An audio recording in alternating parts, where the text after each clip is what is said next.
Hey guys, मेरा नाम doctor शेरून है। I did my MBBS from FMC Pune और आप सबका स्वागत है हमारे इस यूट्यूब चैनल पर जिसका नाम है नीट पढ़ी। NEET national eligibility cum entrance test. It is the only medical entrance exam जिसके थ्रू आपके सारे एमबीबीएस, बीडीएस, आयुष, आयुर्वेद, सारे के सारे मेडिकल रिलेटेड जो भी चीजें उसकी सीट्स फिल होती है। NEET 2024 is the next NEET that is going to happen in the month of May 2024. But इस एग्जाम के लिए इस साल almost 20 lakh student, more than 20 lakh students ने अप्लाई किया था, जिसमें से for the MBBS seats some 75-80,000 students will get selected and उसके अलावा बाकी सारे कोर्सेज में बाकी लोग जाएंगे। इन 20 लाख स्टूडेंट्स में डाउट अब बहुत लोगों को होगा कि नीट होता क्या है, कैसे होता है, कहाँ होता है, but it is very rarely found that in one concise video you can find everything. तो आज के इस वीडियो का हमारा एम यही है कि मैं आपको नीट के बारे में सारी की सारी डिटेल्स दूं, starting from important dates, eligibility criteria, form filling procedures, सब कुछ एक ही वीडियो में आपको मैं बताऊंगा। सो ये वीडियो एंड तक जरूर देखें अगर आप नीट 2024 या नीट 2025, 2026 एस्पिरेंट भी हो, चाहे आप क्लास 11th में हो, क्लास 12th में हो, या आप ड्रॉप ले रहे हो for NEET 2024। In this video, I'll give you all the details that you should be knowing about the NEET. So ये वीडियो एंड तक जरूर देखें एंड इसको अपने दोस्तों के साथ भी जरूर शेयर कीजिए। So without wasting much time, let's get started.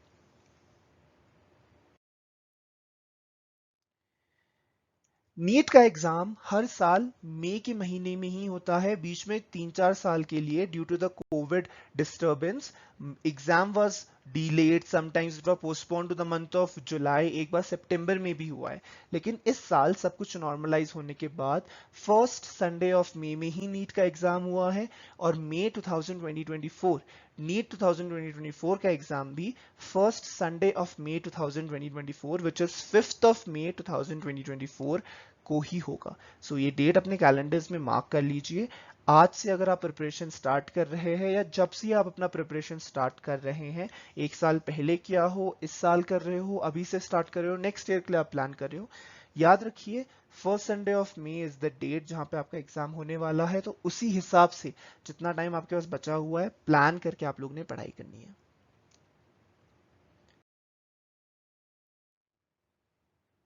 So this is not a preparation video, this is an introductory video to the NEET. So कैसे पढ़ना है, कहाँ पढ़ना है, कितना पढ़ना है, कैसा टाइम टेबल बनाना चाहिए, इस सब के इन डेप्थ में हम यहाँ पे जाएंगे नहीं, लेकिन आपको मैं कुछ इंपॉर्टेंट नीट की चीजें बता दूंगा। Now NEET is the only entrance exam जो कि मेडिकल सीट्स के लिए होने वाला है, चाहे वो स्टेट मेडिकल हो, चाहे वो सेंट्रल गवर्नमेंट कॉलेजेस हो, एम्स हो, एएफएमसी हो, जिपमर हो, कोई भी कॉलेज हो, सारे के सारे कॉलेजेस में एंट्रेंस आपका नीट के थ्रू ही होगा। चाहे वो स्टेट कॉलेजेस ही क्यों ना हो, स्टेट कॉलेजेस में काउंसलिंग आपकी अलग से होगी लेकिन एग्जाम आपका एक नीट का ही है।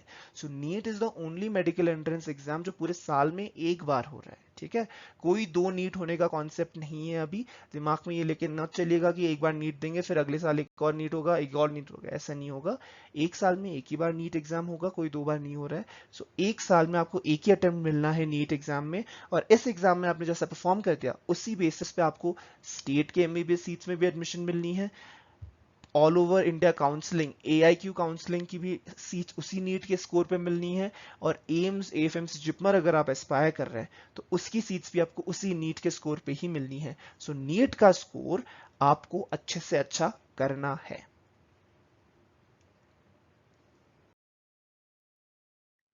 Now, before I start with the eligibility criteria, there are few changes that were introduced in the NEET. ये changes पहले ही introduce हो चुके हैं, last year ही introduce हो चुके हैं, लेकिन इन changes पे अभी भी लोगों को डाउट आता है, इसीलिए ये changes मैं बता देता हूँ। FAQs में भी मोस्ट कॉमनली इन्हीं चीजों पे डाउट आता है।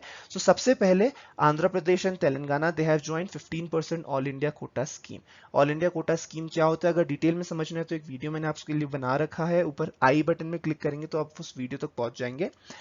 15% आपको बेसिक बेसिक बता देता हूं कि 15% ऑल इंडिया कोटा होता है, 85% स्टेट कोटा होता है। 85% स्टेट कोटा फिल आपका काउंसलिंग होता है, state counselling. 15% all India quota fill होता है आपका नीट काउंसलिंग के थ्रू। ठीक है, होना एग्जाम एक ही है नीट, लेकिन 15% फिल होगा नीट के काउंसलिंग के थ्रू, 85% फिल होगा आपके स्टेट के counselling through.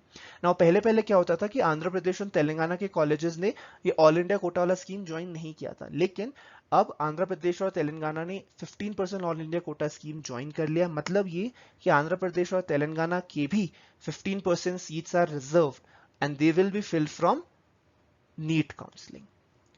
Second, Aadhaar card is not compulsory to fill NEET application. ये इसलिए हुआ कि काफी सारे फॉरेन नेशनल भी अब नीट के लिए अप्लाई करते हैं तो उनके पास आधार कार्ड नहीं होता, so Aadhaar card is not at all necessary for filling of the NEET application form.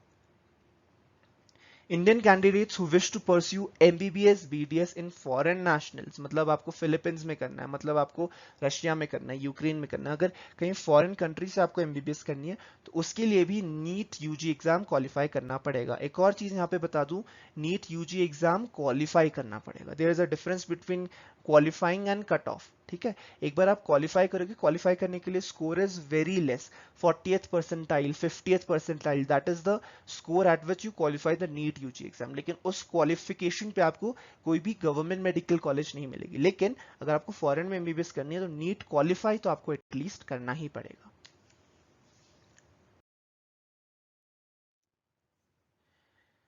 The attempt limit has been removed, मतलब ये कि अब कोई भी अटेम्प्ट लिमिट नहीं है, आप जितनी बार चाहे उतनी बार नीट दे सकते हैं। लेकिन there is a age limitation criteria, ठीक है, आपको मैं आगे बताऊंगा एलिजिबिलिटी क्राइटेरिया में आपको बताऊंगा कि एज लिमिटेशन क्राइटेरिया की एक स्पेसिफिक एज के बाद आप नीट के लिए अप्लाई नहीं कर सकते। लेकिन नंबर ऑफ अटेम्प्ट्स पे कोई लिमिट नहीं है। इनिशियली ऐसा हुआ करता था कि 3 अटेम्प्ट के बाद आप नीट नहीं दे पाओगे, लेकिन अब ऐसा कोई भी अटेम्प्ट लिमिटेशन क्राइटेरिया नहीं है। उसके अलावा NIOS, state open school and private candidates are not eligible for NEET exam. Also, there will be one set for question paper in all languages. अलग अलग languages के अलग अलग question paper नहीं बनेंगे, एक question paper होगा, वही सारे languages में आएंगे। And as per the officials, exam will be bilingual except for the language chosen in English. Bilingual, 2 language में आपको exam देने को मिलेगा और उसमें से एक language आपका English होगा ही होगा। अब एक बहुत ही इंपॉर्टेंट चीज आपको मैं बताने वाला हूँ, वो है इंपॉर्टेंट डेट्स जो हर एक नीट एस्पिरेंट को अपने दिमाग में रखना है और कैलेंडर में मार्क कर लेना कि इन डेट्स पे तो मेरे को ये चीजें करनी ही है अगर आपको नीट 2024 एग्जाम देना है। अब ऑफिशियल नोटिफिकेशन नीट 2024 का आने वाला है नवंबर दिसंबर में, ठीक है। नवंबर दिसंबर में जब ऑफिशियल नोटिफिकेशन आएगा तब उसके साथ दे विल रिलीज की एप्लीकेशन फॉर्म फिल करने का प्रोसीजर क्या होता है, उसके साथ दे विल फिल की एलिजिबिलिटी क्राइटेरिया इस साल के लिए क्या है, उसके साथ they will release important dates, specific dates क्या है। लेकिन आपको एक रफ आइडिया मैं दे दूंगा इस डेट्स वाले सेक्शन में कि कौन कौन से डेट्स में क्या क्या होने वाला है बेस्ड ऑन 2023 में क्या हुआ था। नोटिफिकेशन जैसे मैंने आपको बताया नवंबर दिसंबर में आ जाएगा और उस टाइम पे it will be very clear कि कब क्या चीज होने वाली है। लेकिन एक रफ आइडिया आपको मैं दे दूंगा, वो ऑफिशियल नोटिफिकेशन आने के बाद भी हम आपको इंटिमिडेट करेंगे, आपको हम बताएंगे कि कब क्या होने वाला है। सो अभी के लिए इतना याद रखिए कि फर्स्ट वीक ऑफ अप्रैल में आपका application form filling procedure start हो जाएगा जैसा इस साल हुआ था। उसके बाद अप्रैल में ही आपको final date of fee submission होता है। एप्लीकेशन फॉर्म कंप्लीट होने के 3 दिन तक बाद तक आप फीस सबमिट कर सकते हैं। सो वो डेट भी अप्रैल में ही होगा। उसके बाद correction window, application form fill करने के बाद कई लोगों के मिस्टेक्स होते हैं तो वो करेक्शन विंडो भी आपका अप्रैल में ही खुलेगा। Admit card will be release in 3rd week of April 2024।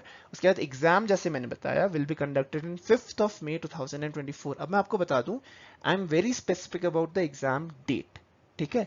बाकी सारी चीजें ऊपर नीचे हो सकती है, एप्लीकेशन पहले खुल सकता है, थोड़ा सा एप्लीकेशन करेक्शन विंडो पहले खुल सकता है, एडमिट कार्ड थोड़ा सा बाद में रिलीज हो सकता है, लेकिन एंट्रेंस एग्जाम का date that is 5th of May 2024, it is very unlikely that it will be changed. So 5th of May तो आप लोगों ने दिमाग में रखना ही रखना है।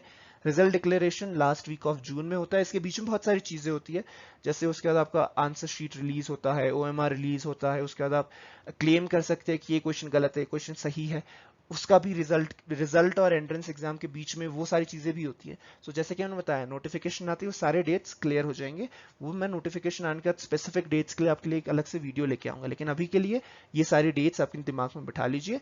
एप्लीकेशन फॉर्म कब भरना है, एग्जाम कब होने वाला है, एंड काउंसलिंग तो ऑब्वियसली नीट का रिजल्ट डिक्लेयर होने के बाद ही होगा।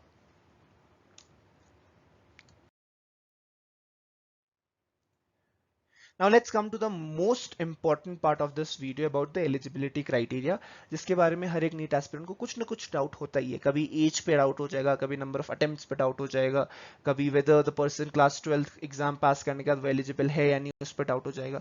सो eligibility criteria this is the most important section. So ये सेक्शन आप ध्यान से सुनिएगा।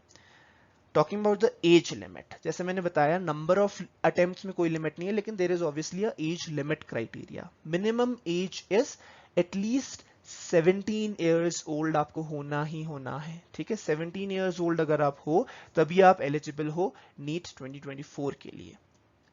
Maximum age for general category you have to be less than 25 years, but for SC ST and OBC you have to be less than 30 years, ठीक है। 5 साल का आपको एडवांटेज मिल जाता है अगर आप शेड्यूल कास्ट, शेड्यूल ट्राइब या OBC कैटेगरी में हो। अगर आप जनरल कैटेगरी में हो तो टिल 25 years of age आप नीट का अटेम्प्ट दे सकते हो। सो मिनिमम ईयर्स 17 ईयर्स के आपको होना ही पड़ेगा एंड मैक्सिमम एज आपका 25 का होना ही पड़ेगा to give the NEET 2024 exam.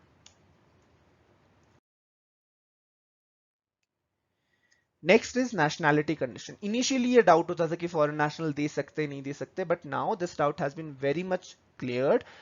Applicants must be Indian national or non-resident Indian or overseas citizens of Indian or persons of Indian origin or foreign national. So basically, सभी लोग, everyone can give NEET का exam. Aadhaar number is not mandatory to apply for the NEET exam. जैसे मैंने आपको changes में बताया था, आधार number क्यों मैंडेटरी नहीं है, क्योंकि फॉरेन नेशनल्स भी अब अप्लाई कर रहे हैं नीट के लिए। क्योंकि फॉरेन नेशनल अगर इंडियन सीट से, चाहे वो प्राइवेट कॉलेज ही क्यों ना हो, इनिशियली क्या होता था, प्राइवेट कॉलेज नीट के अंदर आता नहीं था। तो जब नीट के अंदर प्राइवेट कॉलेज नहीं आता था तो उस टाइम पे ऐसा था कि सिर्फ गवर्नमेंट कॉलेजेस के लिए नीट एग्जाम हो रहा है। बट अब नीट हर एक मेडिकल कॉलेज के लिए हो रहा है। एमबीबीएस करने के लिए नीट चाहिए। सो बाकी कंट्रीज के भी लोग इंडिया में एमबीबीएस करने आते हैं, जैसे इंडिया के लोग बाहर जाते हैं एमबीबीएस करने के लिए, वैसे बाकी कंट्री के लोग इंडिया में एमबीबीएस करने आते हैं, तो उनके पास आधार कार्ड नहीं होता, इसीलिए this Aadhaar card number has been removed. उसके अलावा NRI candidates can apply by Aadhaar card number और passport. Foreign nationals, OCIs, PIOs candidate can apply by passport number. So इन लोग के लिए ईज हो, इसीलिए इन्होंने आधार कार्ड नंबर पूरा ही हटा दिया। Now you can apply even using your passport number.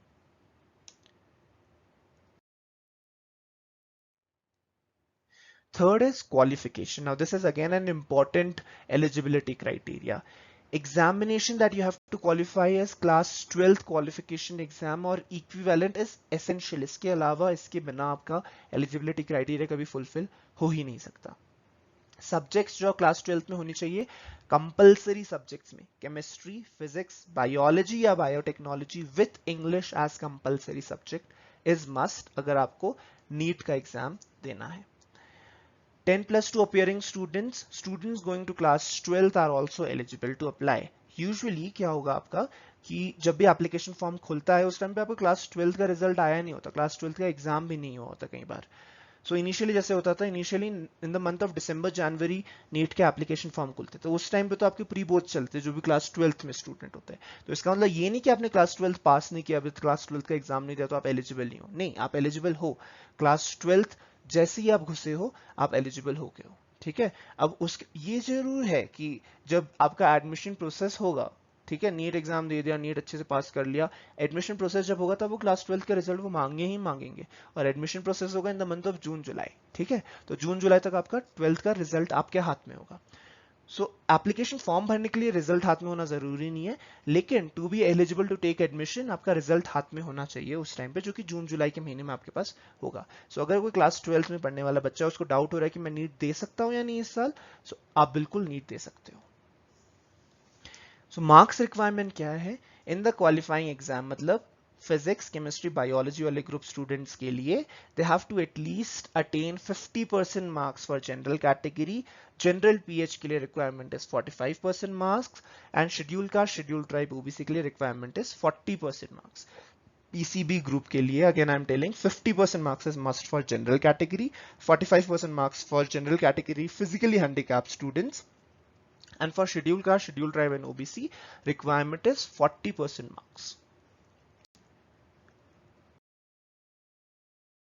Now let's move to the another important part of this video, that is your exam pattern. किसी भी एग्जाम को देने से पहले आपको पता होना चाहिए कि एग्जाम पैटर्न क्या है, कितने क्वेश्चन आते हैं, कितने की मार्किंग होती है, नेगेटिव मार्किंग होती है या नहीं, अगर नेगेटिव मार्किंग होती है तो कितने की नेगेटिव मार्किंग होती है, ताकि आप लोग को बेसिकली एक आइडिया लग जाए कि आप क्या फेस करने वाले हो एग्जाम में। So NEET has a total of 120 questions. Exam mode is offline mode, pen paper based mode. मतलब क्या है कि आपको एक OMR शीट मिलेगी, उसमें बॉल पेन से आपको गोले भरने हैं, जैसा कि आप बोर्ड एग्जाम के टाइम में भी करोगे, और बहुत सारे प्रैक्टिस क्वेश्चंस, प्रैक्टिस जब आप करोगे उसमें भी आप ये OMR फिलिंग प्रैक्टिस आप बिल्कुल करोगे। टाइप ऑफ क्वेश्चंस की अगर हम बात करें तो सारे के सारे आपके ऑब्जेक्टिव टाइप क्वेश्चंस आएंगे, मतलब MCQs आएंगे, उसमें आपको ऑप्शंस मिलेगा, कोई भी सब्जेक्टिव क्वेश्चन नहीं है, किसी में भी आपको आंसर नहीं लिखना है, सारे के सारे MCQs होंगे। 4 सब्जेक्ट है आपके पास, physics, chemistry, zoology, botany. Basically zoology botany में कोई डिफरेंशिएशन नहीं होता, दोनों के दोनों बायोलॉजी के अंदर आते हैं। सो आपको 3 सेक्शंस में पेपर मिलेगा, physics, chemistry, biology. Exam duration की अगर हम बात करें तो इट इज एग्जैक्टली 3 आवर्स, 3 घंटे का पेपर होगा। एंड परसेंटेज क्राइटेरिया जैसे आपको बता दिया है, 50% marks for general category, 45% for general PH and 40% marks for schedule caste, schedule tribe students. Marking scheme +4 marks, 4 number मिलेंगे हर एक सही आंसर के लिए, और 1 नंबर कट होंगे for every incorrect answer. So guess work NEET exam में नहीं चलती है। अगर आप गेस वर्क करेंगे तो आपकी नेगेटिव मार्किंग भी हो सकती है अगर आपका आंसर गलत हुआ।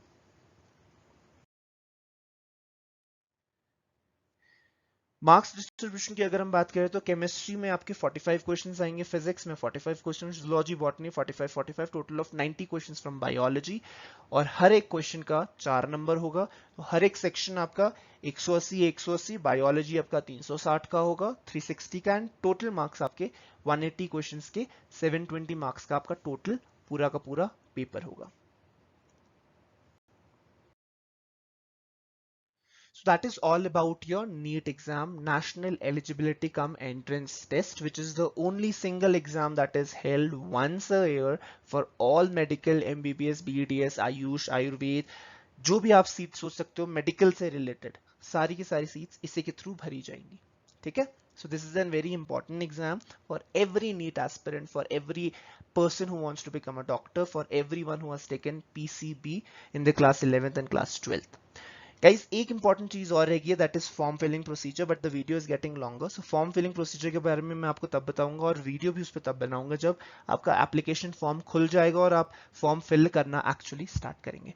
सो आज के लिए this is the entire video of the NEET. I hope you found this video helpful. I hope इस वीडियो में मैंने आपकी ज्यादातर चीजें, डाउट्स क्लियर कर दी हो। अगर नहीं हुई हैं डाउट्स क्लियर तो नीचे कमेंट सेक्शन में आप बिल्कुल हमें कमेंट कर सकते हैं। मैं अपनी साइड से जितनी भी हो सके कोशिश करूंगा कि आपकी कमेंट्स का रिप्लाई करूं और आपके डाउट्स यहाँ पे क्लियर करूं। So that would be all for this video, guys. I'll see you guys in my next video. Till then, all the best and keep working hard. Do like and share this video if you find it helpful. And अगर आप लोग वहाँ पे नए हैं, then don't forget to subscribe to our channel. Thank you guys for watching. Bye bye.